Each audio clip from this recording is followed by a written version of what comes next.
जमीन विवाद के चलते हुए रक्त रंजित हत्याकांड ने पूरे उत्तर प्रदेश को दहला दिया था। आज समाजवादी पार्टी के सुप्रीमो अखिलेश यादव ने इस क्षेत्र का दौरा किया। परिवार से मिलने गए, वहाँ एक भी सदस्य नहीं, जैसे क्या मानेंगे? देखिए, मेरी जिम्मेदारी ये है। देखिए, मैं जानता हूँ यार नवीन भाई तो और ये बात आप भी जानते हो। और जब मैं पहुंचा हूँ तो मैंने वो बाइट भी सुनी है, एक चैनल के माध्यम से कुछ खबर आई, हालांकि मैं सिग्नल या उसके नेटवर्क न आने की वजह से मैं नहीं सुन पाया। जो बात मुझे समझ में आई कि वो परिवार नहीं मिलना चाहता, ये उसकी भावना है और उसको उसकी बेटे की भावना नहीं हो सकता हो।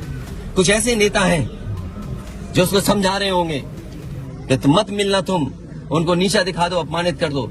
सवाल ये नहीं, हम किसी के भी दुख में शामिल होने आए हैं। इसीलिए मैंने कहा, आपने जब बुलडोजर से किसी की माँ और बेटी को जला दिया गया और बुलडोजर चल गया, आप उस परिवार के उस बेटे से मिलने नहीं गए। उस बेटे को इस सरकार ने ठंड में नंगा किया था। अरे हम तो कहते हैं उस बेटे से तुम क्यों नहीं गला मिलते हो जाकर, क्यों नहीं मिलते जाके सरकार? मैं आर्थिक सहायता इस परिवार की भी, और अगर वो परिवार कहेगा तो मैं उस परिवार की भी मदद करूंगा। अजय, ये क्या है सबके साथ? अजय, ये बेटा क्या करेगा? अजय, ये बताइए, गाड़ी उठा ले गए, ये परिवार चाहता था कि हमें चाय पिला दे, हम इसके घर आए। आप बताइए, चीनी, चाय की पत्ती से लेकर कोई सामान नहीं ला सकते, पानी नहीं ला सकते। अरे किस बात के लिए सुरक्षा है? सुरक्षा तो इस बात की, इनकी जान की सुरक्षा होनी है। अगर इनको कोई जरूरत है तो सुरक्षित होकर के जाएं बाजार और सुरक्षित होकर के बाजार से लौट के आ जाएं। ये इसका मतलब सुरक्षा है। सुरक्षा का मतलब ये थोड़ी कि घर को, परिवार को कैद कर दो, गाड़ी उठा ले जाओ, यहाँ से सामान ले जाओ। देखिए, मध्य प्रदेश का भी मत पूछो, मैं आपसे कह रहा हूँ, नहीं कोई आर्थिक सहायता नहीं। ये परिवार अगर पढ़ेगा लिखेगा, जो पढ़ाई करना चाहेगा, जो मदद कहेगा, मैं करूंगा।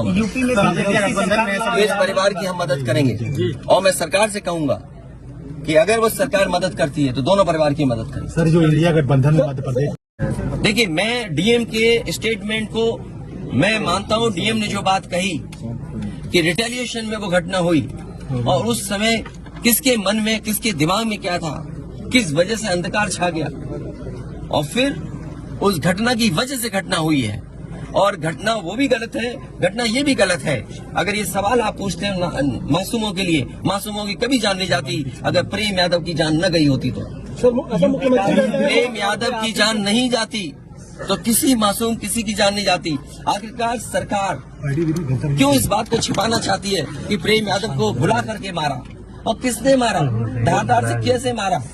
और यही नहीं, आप बताइए, सुल्तानपुर में क्या एक ब्राह्मण डॉक्टर को ड्रिल से नहीं मार दिया? ड्रिल से, क्या ड्रिल से नहीं मारा? क्या उनके परिवार के बच्चों को आपने गले लगाए? क्या उनके परिवार के सदस्य अस्पताल मिलने गए? क्या आपने सोशल मीडिया के लिए वो तस्वीरें खिंचवाई कि उनसे गले मिलते हुए तस्वीर खिंचा लें? मैं जानता हूँ दुख किसी के जाने का, किसी के खोने का। आज हम जरूर इस परिवार के साथ हैं या और लोग हैं, लेकिन जब वो अकेले बैठेंगे, कभी याद आएगी उनके परिवार के सदस्य की, तो उन पर क्या गुजरेगी, सोचिए आप। बेटियां उसकी छोटी, क्या बुलडोजर चलेगा? ये जनता रोक देगी बुलडोजर को। और सवाल ये नहीं है, सवाल ये नहीं है, सवाल ये नहीं है। एक मिनट रुक जाइए ना, सवाल मैं बैठा हूँ। ये जो बुलडोजर चलाने की भाषा है, जो बुलडोजर चलाने की संस्कृति है, ये मत समझिए बुलडोजर में दिमाग नहीं होता है। अगर बुलडोजर न्याय देने लगा तो अगली सरकार भी यही करेगी। इसलिए मैं सोचता हूं कि अगर आप योगी हैं, योगी की परिभाषा यही है, दूसरे का दुख अपना दुख समझे। आप अपना गिराते हैं तो मुआवजा लेते हैं। आपकी किसी की हिम्मत हो अगर ये बात की कि उन्होंने अपनी बिल्डिंग गिराई और कितने करोड़ मुआवजा उठाया, अगर आप इसे बुलडोजर चलाना चाहते हो तो उतना ही मुआवजा देना जितना मुआवजा आपने खुद लिया है सरकार से। On Google Play and App Store. Download it now.